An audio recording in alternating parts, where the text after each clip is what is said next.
Magandang tanghali mga kaibigan. Bago tayo mag-proceed sa ating kwentuhan sa FPJ's Batang Quiapo, ito nga yung na-discover natin na isang earning app na pwede kayong kumita habang kayo ay naglalaro lamang ng mga games.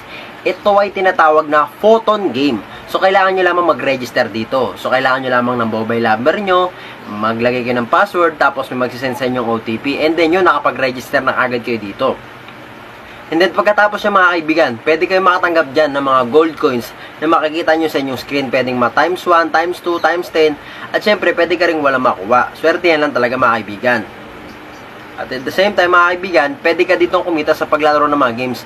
Meron silang Dragon Tiger, meron sila dyang Casino, Color Game, at marami pang iba. So ilalagay ko sa comment section yung link ng Photon Game para makapag-register ka na at kumita ka na ng pera dito. Pwede kang kumita ng 2K to 5K kada araw. Depende sa iyong sipag.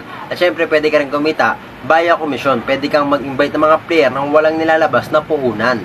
So mga kaibigan, ito ng FPJ's Batang Quiapo. May 29, 2023, nagkaroon na nga ng rambulan doon sa mismong court kila Tanggol dahil pinasok sila nila Greg. At syempre mga kaibigan, hindi ibibigay na Tanggol yung ipinagbabawal na gamot na galing kila Greg.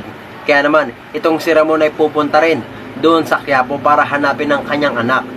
Kaya naman mga kaibigan, itong si Rigor ay talagang pinaghahanap na ni Ramon dahil nakita ni Ramon yung profile ni Rigor dahil ito, merong kakilala si Ramon na isang general na kung saan ibinigay kay Ramon yung profile o yung mga impormasyon ni Rigor bilang pulis. Kaya naman mga kaibigan, ating pakantabayan yung mga bagong kaganapan sa FPJ's Batang Quiapo. Maraming salamat at magandang umaga po sa inyong lahat.